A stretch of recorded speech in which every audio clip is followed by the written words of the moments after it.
A woman named Irina takes a summer job in a remote village, hoping to escape city life, unaware that the villagers expect more from her than her professional skills. Meanwhile, a hooded man walks through a forest to a waiting bus. The driver, upon seeing him, quickly boards, and together they depart. Back in the city, Irina sorts through her apartment, discarding items, and discovers she wasn't accepted for the summer job she applied to. The next day at school, her teacher notices her distracted state and asks what production costs are. Frustrated, she claims she doesn't care since companies prioritize profit over people, ranting about society stealing freedom with false promises of enjoying life in old age. Her outburst creates tension in the classroom. Later, her friend Mia advises her to stop blaming herself and focus on finding a summer job. Irina admits the company rejected her, and she had also kicked out her ex-boyfriend, so she needs another way to pay rent. After school, while jogging, Irina feels watched but sees no one. Later, at home, someone observes her apartment but vanishes when she notices. While showering, the doorbell rings. She finds only a letter. Soon, she receives an invitation to a village called Kyrsyä for a summer job escape.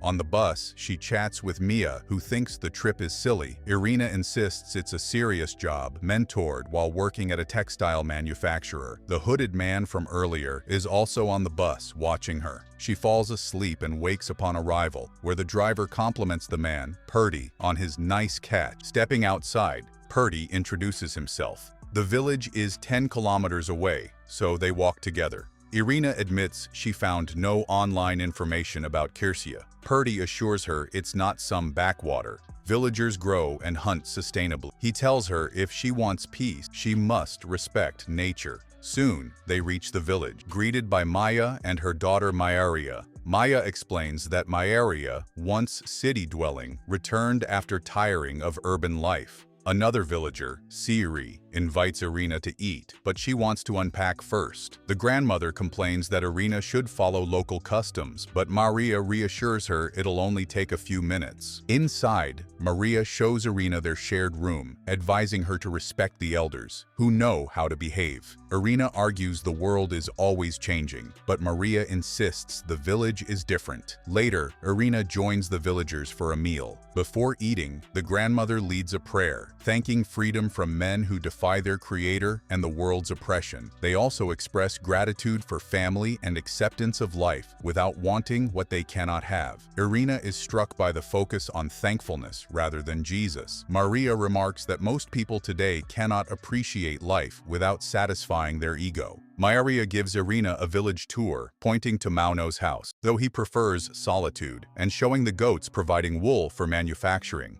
Irina enjoys the idea of hands-on work versus theoretical studies. Later, hearing noises from Mauno's house unsettles her, so she returns to her room. In the morning, her phone has no signal. During breakfast, Siri inquires about her family. Irina shares that her parents divorced 6 years ago. The grandmother argues love doesn't end, it changes. Irina mentions her father has 2 sons with a new wife, prompting the grandmother to comment on her family's fertility. Purdy explains that many youths study before starting family, like a previous summer worker, Hannah, whose whereabouts remain unknown. Since her job starts later in the week, Irina helps Purdy gather mushrooms. Before leaving, she notices a young woman cradling a sick baby, whom Purdy explains has yet to recover. In the forest, Purdy teaches her to distinguish poisonous mushrooms. Suddenly, she hears a horn. He explains it signals hunters to attract animals for hunting. Irina is skeptical about charming animals before killing, but Purdy insists it's more compassion. That afternoon, she joins Maria in the sauna. Maria confesses she left the city after a miscarriage, fearing corruption, and returned to the village. Irina sympathizes, noting city people fail to appreciate nature. Maria asks why Irina accepted the village invitation. She admits she needed to escape, venting about her ex-boyfriend, but Maria shushes her, warning that Mauno reacts strongly to such talk. Curious, Irina wonders about Mauno. Maria mentions he is attractive, sparking Irina's embarrassment as she imagines a relationship. Later, returning from the sauna, they hear grunts from Mauno's cabin, so Maria sends Irina home. Hunters arrive, gutting a raccoon, which disturbs her. That night, she dreams of holding a baby in the forest as hunters approach. Blood appears, revealing a dead raccoon. The next morning, Irina swims in the pond, but notices 2 men watching. They eventually leave her alone. Meanwhile, Meanwhile, Maija, Siri, Pertti, and the grandmother gather in the chapel. Maija worries about Maria, who must overcome a sin. Pertti predicts a migrant bird will face a challenge, helped by a bull and a bear, and declares Irina will lead change. The grandmother hesitates, wary of outsiders, but Maija reassures her. Later, Maria introduces Irina to Severi and Jalmari, the men who watched her in the pond. Irina questions Pertti's absence during the hunt. Maria explains everyone has assigned tasks. Severi greets Irina, remarking that modern women avoid traditional women's work, referring to childbearing. Jalmari answers, prompting Severi to strike him. Irina disagrees, but Severi insists it's the truth. Pertti intervenes, and after the men leave, Maria expresses fondness for Severi, making Irina sarcastically suggest a romance. That night, as Irina reads in her room, she grows annoyed at the flickering lamps. Maria explains that electricity isn't reliable, though the local electrician is trying his best. Irina complains, and Maria asks what people do in the city when problems arise. Irina says they educate themselves, find motivation, and replace anyone who can't do their job.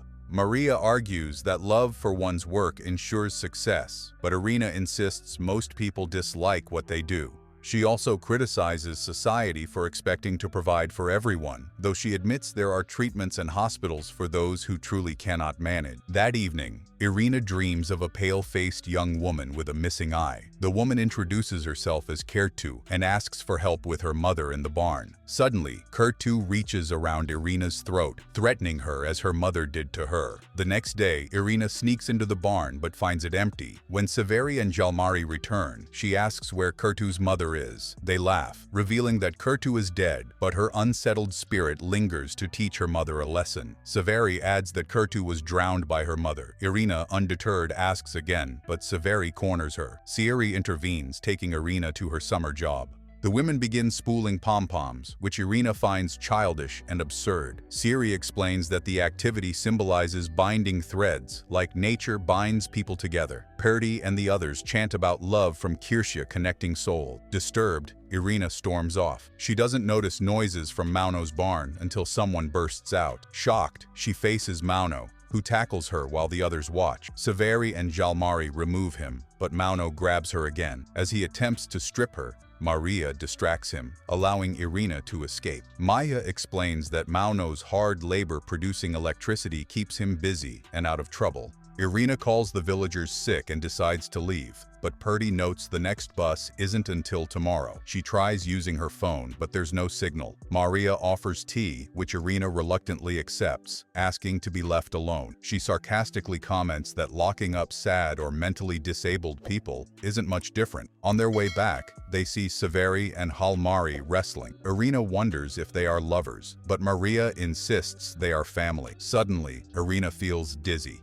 The villagers, including the bus driver, surround her. Having laced her tea, they insist she stay, promising love and protection. Irina collapses, and Pertti declares Severi will father a child to give Kyrsyä a new beginning. Later, she is dressed in white, forced to marry Severi. She protests, claiming she came to work, not marry. Severi asserts that a woman's duty is to bear children. Irina condemns the villagers for their treatment of Mauno and for forcing her into marriage. Severi approaches, but Siri stops him, insisting he cannot touch her until married. Severi tries anyway, but Siri strikes him, signaling that Irina must choose whether to stay or leave. She runs, passing Hilya, whose baby is only a doll. Outside, she sees Maria cleaning blood from herself, with Mauno chained nearby. Horrified, Irina flees into the forest barefoot. As she runs, she finds her phone and tries calling for help. Severi and the men pursue her. Jalmari teases Severi about not capturing his bride, earning a punch. The men locate Irina, but a hooded figure knocks her unconscious. In a dream, she sees villagers watching as Mauno kills another version of her. She awakens to a blind woman who mistakes her for Hannah. Irina realizes this is Inkeri, Kyrsyä's mother,